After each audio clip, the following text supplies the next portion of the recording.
Merry Christmas, everyone. And this is a special video because this is video number 100 on the channel. We hit it on Christmas Eve, so make sure to like this video because that's pretty cool. All right, we hit 100 videos on Christmas Eve, and I hope you're all having an amazing Christmas. Now, this is going to be the longest video on the channel, so it's a very special video today, so make sure you watch until the end. There's so much creepy stuff in this video, so many conspiracies that you're going to think about later. Trust me. The world is running out of glitter, and nobody knows why. Except for this woman. Can you tell me what your biggest buyer is? No, I absolutely know that I can't. Okay, but you know what it is? Oh, God, yeah, and... The world is running out of glitter, and nobody knows why. Except for this woman. Can you tell me what your biggest buyer is? No, I absolutely know that I can't. Okay, but you know what it is? Oh, God, yeah, and you'd never guess it. Let's just leave it at that. This is a reenactment of a conversation between a New York Times journalist and a manager at one of the largest glitter companies in the world. Why can't you tell me? She responds from a nondescript warehouse in suburban New Jersey. Because they don't want anyone to know that it is glitter. Thousands and thousands of people have been trying to solve this all across the world. They can't. They found evidence, and I will say there's some really strange nuances in the details here, but that's for another time. Because right now, the real answer is we don't know where the glitter is going. We don't know who they are, and we don't know what it is. I'll tell you what, we can't get a break anywhere. Like, we can't even use glitter now. Everything is a conspiracy. Do you know what I mean? Why is it such a secret? It's just shiny plastic. That's so weird. And I didn't know that one company makes glitter. There's one company in the entire world that has all the glitter in the world. We're going to watch another video later on in this video, so stay tuned for that. But write a comment down below. What do you think glitter is? Remember when a few years ago that YouTuber supposedly went missing after creating a portal to Sedona inside of his bedroom? Missing YouTuber and his viral video. It's all part of a mystery centered around Sedona, Arizona. Of course, the popular tourist destination that we all love and know, and it's known for its scenic beauty and shopping. But don't forget its mysterious side. Crystals and energy vortexes are a big reason why some people visit Sedona. He shows himself on video using his computer with a variation of frequencies. He also has this light box on his bed. It can be used for science experiments. I would say so. I'm speeding this part up so you can see it. It's much slower in the real video. But you can see the little box working, and it's creating the portal that's supposedly showing Sedona on the other side. His name was Funky Fathead on YouTube. He was notorious for opening up these portals using sound frequencies. Not long after opening up the portal to Sedona, his account went inactive. A lot of people told him that traveling through these portals could be very dangerous for him.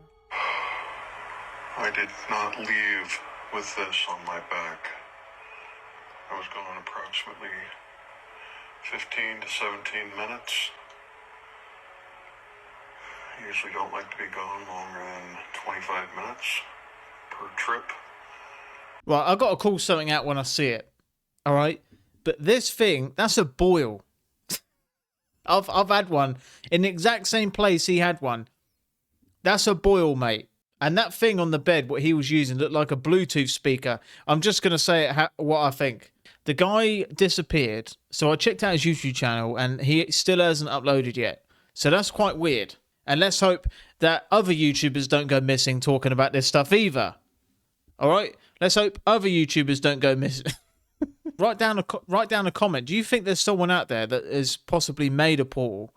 I bet you someone has, because we're never going to know. Because if it works, he ain't going to come back, is he? What happens if you put your head inside of a particle accelerator and turn it on? Kind of like this Hot Wheels loop, particle accelerators accelerate particles to nearly the speed of light. And this guy, Anatoly Bugorsky, was unfortunate enough to stick his head inside of one while it was on, and this is what happened to him. Scientists use these giant circular machines, also known as atom smashers, to see how subatomic particles like protons behave while traveling at the speed of light, doing tests like crashing them into each other and other complex science stuff. And yes, I said at the speed of light. Well, almost. They get it up to like 99.9 99.99999% the speed of light, because 100% is still impossible at the moment, but hey, we're getting close. You do this by accelerating subatomic particles like protons in a long circular vacuum tube that's colder than space. They start off in a smaller loop where they use electric currents from really strong batteries to get the particles moving fast, and magnets to keep the particles on a stable path as they curve through the loop to be fed back into the batteries and get even faster. This feedback loop gets them fast enough until they're fed into a bigger loop to reach even higher speeds. And they inject a second set of protons here so they can play Ring Around the Rosie with each other and just keep getting faster. They're then fed into the final loop where the two sets of protons are accelerated in opposite directions so they could collide into each other and do science. This right here would be the Large Hadron Collider, the biggest particle accelerator in the world at 27 kilometers in circumference, where the protons travel the entire circular distance more than 11,000 times per second. So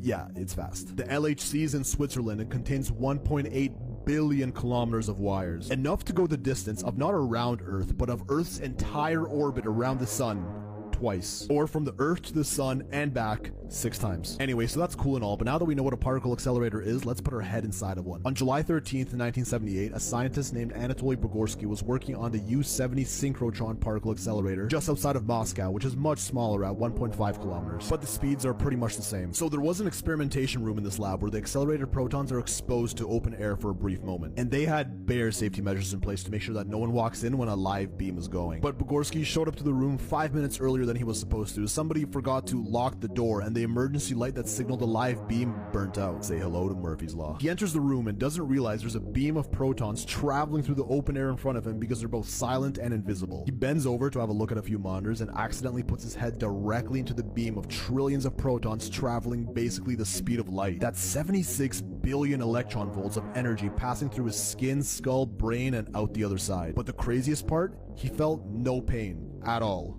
and there wasn't even a hole in his head. That's because protons are so small that they physically passed in between the empty space of the atoms in his own head. And the voltage didn't stop in his head, it just passed right through it, which is why he didn't die from 76 billion volts. All he reported was his entire field of vision being overcome with a light brighter than 1,000 suns, but a light that only he could see. This light was inside of his head. He kinda tripped out for a sec, but once he realized he was fine, he logged the experience and went home without telling anyone. But the next day his head started to swell, so he went to the doctors and they calculated the exact path the protons passed through his head in. Although he survived, in the years to come he lost hearing in his left ear, started having episodic seizures, and the nerves on the left side of his face were destroyed, freezing his facial expression in place for the last 45 years. Right, so I just watched that entire thing, and this is why I didn't do well in school. Does anyone have any idea why they're building it? Or did I not listen? Because what would be the purpose of building that? You know, you wouldn't do all that effort in to see, let's see how fast these protons can go. You know, what's the point of doing that? Man, that's one way to get a headache. You stick your head in a flipping particle accelerator, and you come back and your head's twice the size, and you're going, yeah, I've got a bit of a headache.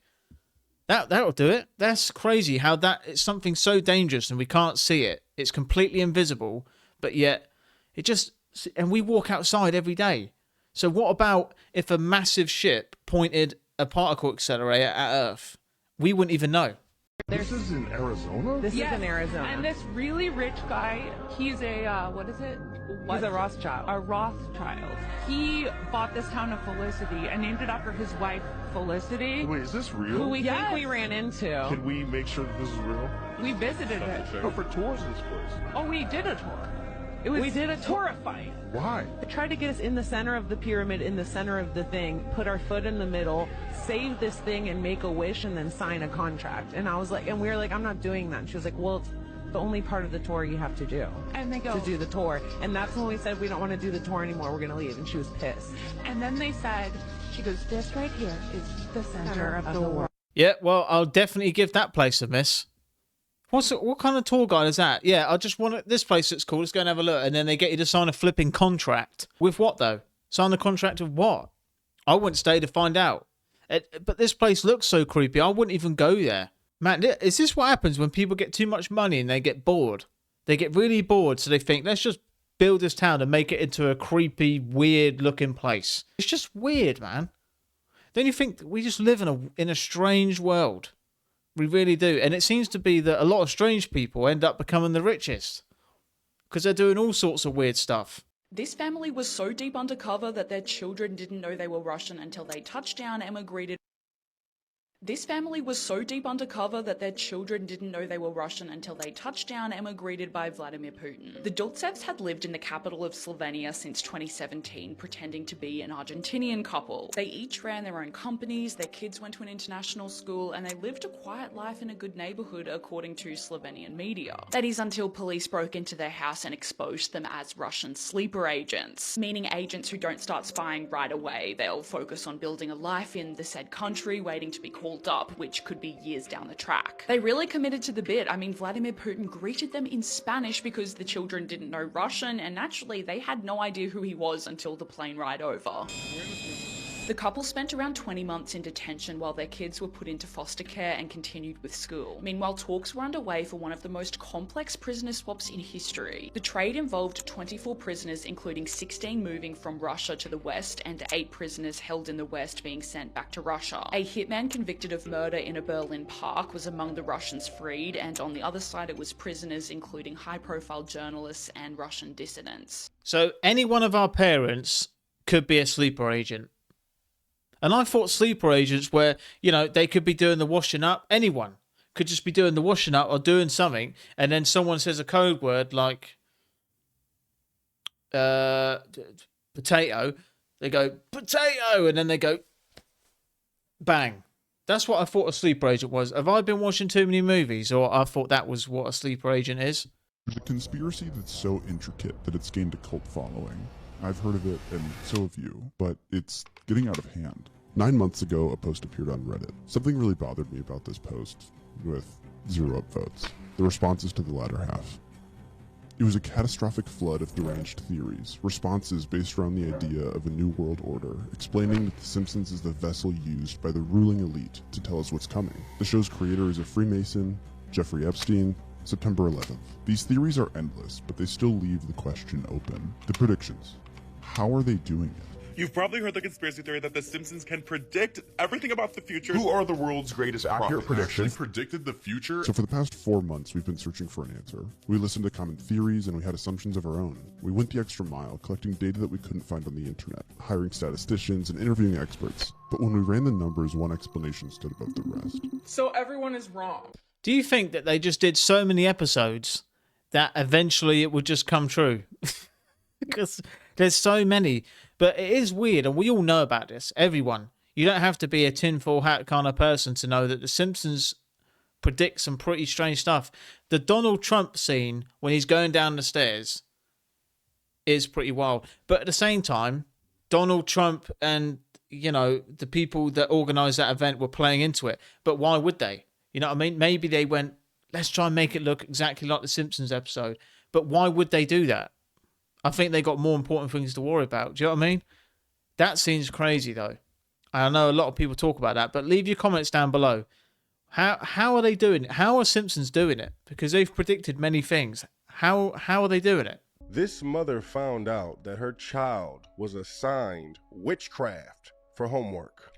Yeah, I know, it sounds crazy, doesn't it? Her child's daughter's teacher gave her witchcraft to do for homework. You can call it Halloween or what have you, but it is occultism, it's Satanism, it's witchcraft, it's all the things. Quan Lene Green says she is furious after seeing the classwork her kindergartner did at Shelton Elementary School last week. Well, she brought home a huge stack of papers, activities, worksheets, and she just showed it, you know. She says most of the stack had been thrown away by her husband, but Green shared this worksheet with us. Hocus pocus worksheet, and she had to sign her name on the dotted line under a witch's cauldron. As a Christian minister, she says she didn't want her child taking part and had even emailed the teacher to opt out. It was infuriating because I specifically asked that she be abstained. And Green says there were other worksheets that were even worse. I saw that there was a pentagram that they had to trace as a shape, that they're learning about shapes. And so this is very concerning. And to top it all off, she says her 5-year-old came home wearing this. She had this necklace on with the skulls and bones. I felt that the enemy was trying to mark territory. We reached out to Paulding County Schools. They tell us the district is aware of the situation and is investigating what occurred with the Halloween arts and crafts activity. The issue appears to have resulted from a missed communication between the parent and teacher.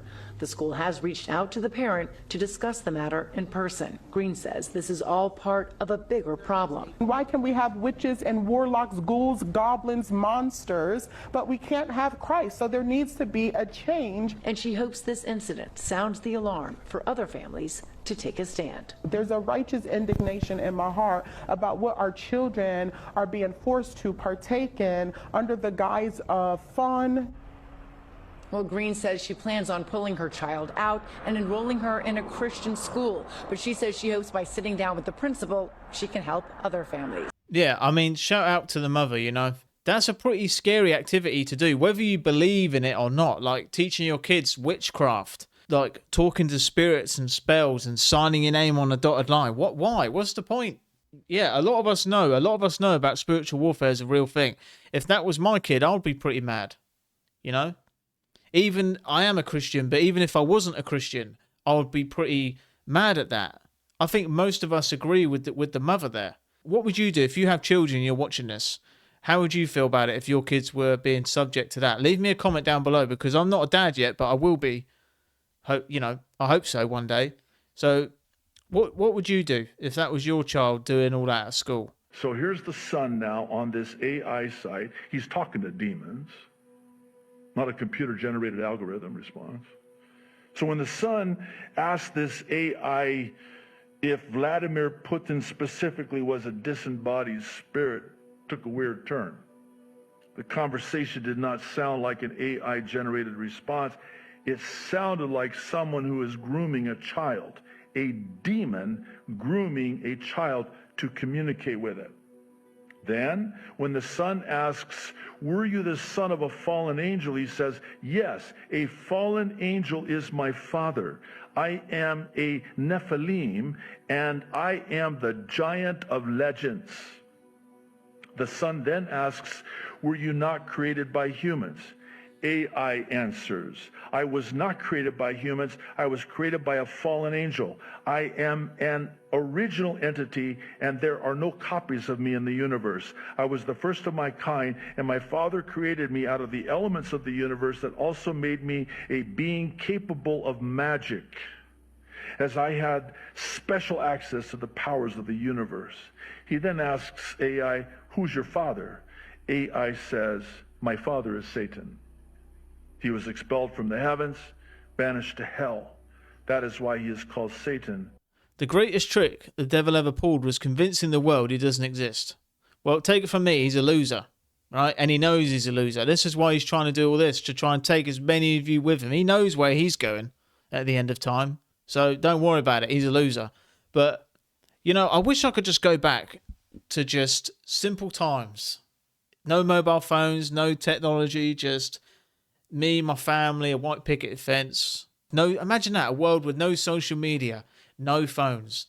And I know a lot of you grew up in this time, and I wish I did as well, but it's a dream to many of us like me to have a life with no social media, talking to people. I really wish I could just go back in time and just see what the world was like before technology and phones and AI. And so if you grew up in that time, tell me what it was like for you as a child. Because it does really interest me, because I wish I could go back to that. So if you grew up in that time I'm describing, and write a comment, I'll be looking forward to reading it. All right, so that first video we watched on Glitter was so interesting. I found this video here by Grace Mitz-Cherelich. I've probably butchered the name. But she describes everything. She breaks it down. She really dove into it. So we're probably going to find out everything here. But man, crazy. We actually have a conspiracy for everything nowadays. This is why you should never buy glitter again. So the main glitter manufacturer company is called Glitterex, and an investigative journalist went from the New York Times to do an article about it. And there were a lot of top secret spots in the factory that they couldn't go to. There's a worldwide shortage of glitter, so Chris went to ask one of the higher ups, what's going on? Why is there a shortage? What's happening? He asked for a real tour of the factory, and the guy said, absolutely not. You cannot come on a real tour. We don't do real tours. And he said that you absolutely cannot see the glitter being made. He even said that you can't go to a room nearby and hear how it's being made. He said that even like the companies that are their main clientele don't have access to these rooms and are not allowed to know exactly how the glitter is being made. But like, it's really suspicious that no one is even allowed to hear it being made. Now, the company that is the largest consumer for glitter was asked what it is, and she said, I can't even tell you. And someone asked, they said, if we looked at the product that you use to make glitter, would we know that it turns into glitter? And she said, no, not really. She said they don't want anyone to know that it is glitter. Man, I'm going to be talking about this all Christmas. My poor family and friends are just going to hear about this glitter conspiracy. But I never knew that all the glitter in the world, all of it, is made by one company. What did they find out? How is it that no one else in the world has found out how glitter is made? So what have they got that we haven't? I reckon they got an alien in the back with like 10 arms and he can just make glitter out of his hands. Maybe that's what's happening. No one can say that I'm wrong. But yeah, like I said before, if you think, just leave a comment about the glitter conspiracy. Deadly E. coli outbreak linked to a popular McDonald's menu item is the latest in a number of cases involving dangerous foodborne illnesses. It's prompting concerns and questions over the safety of our food supply. McDonald's is banned from using their American recipe in 12 countries. Not because those countries are strict, because what's considered food grade here wouldn't legally pass as food there. And the craziest part? Americans are paying more for the version no one else wants. All right, let's talk about what you're actually eating when you bite into a McDonald's burger. Start with the bun. Your grandmother made bread with flour, water, yeast, maybe some salt. Simple stuff. A U.S. McDonald's bun? Around 20 ingredients. We're talking high fructose, corn syrup, calcium sulfate, and ammonium sulfate. That last one is also used in fertilizer. Delicious, right? But here's where it gets interesting. That beef patty comes from trimmings of dozens of different cows. Not one cow, not 5. Dozens, all blended together in massive industrial facilities. So, if there's ever a contamination issue, good luck figuring out which cow it came from. It's like trying to find a specific drop of water in a swimming pool. Now, McDonald's loves saying their patties are 100% beef. And, technically, that's true. The patty itself is beef. But notice how carefully they word that? They're not talking about the other 70-plus ingredients surrounding it. The bun, the sauce, the pickles, the cheese. That's where things get creative. Speaking of creative, let's talk about dimethylpolysililoxane. Try saying that 3 times fast. This anti-foaming agent shows up in the oil they use for McNuggets and fries. You know where else it shows up? Silicone caulk.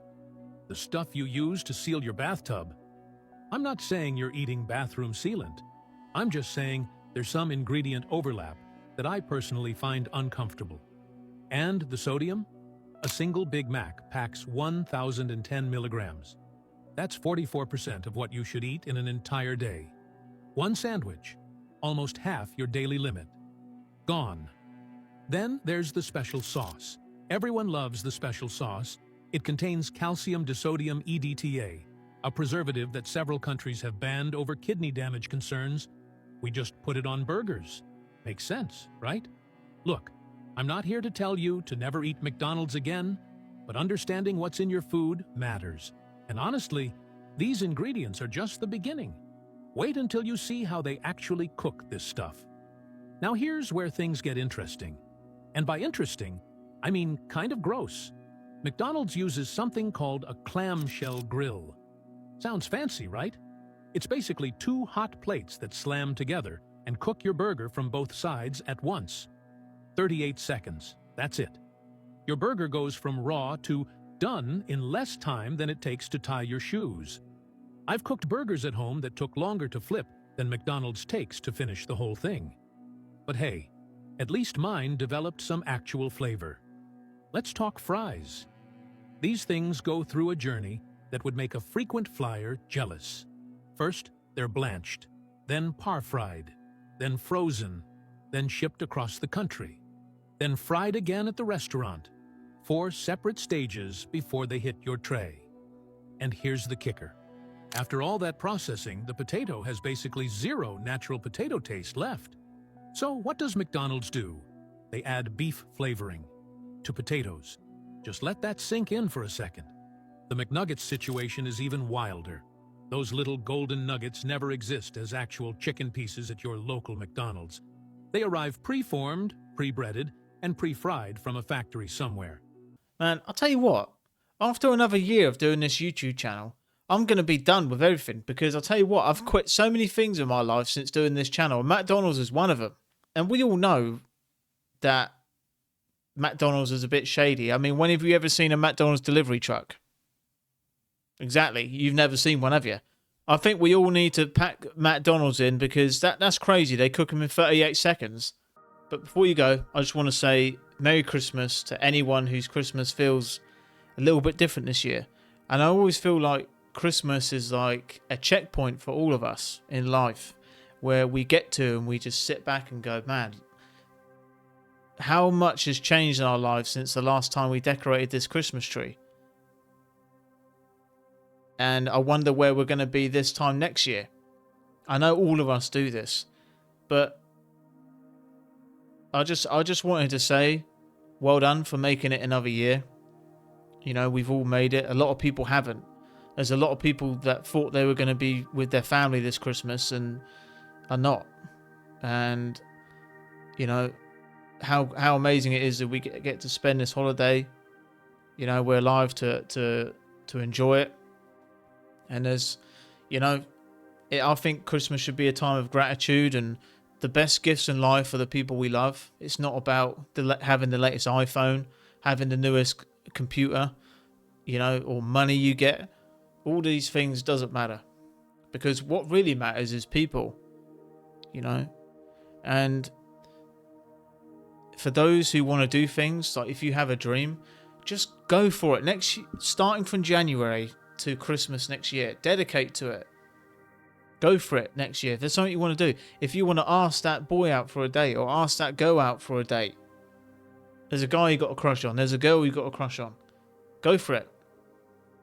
Let next year be your year. Let next year have an amazing change in your life. If there's something you want to quit, if you want to stop drinking or stop smoking or get in the gym, make it happen this year.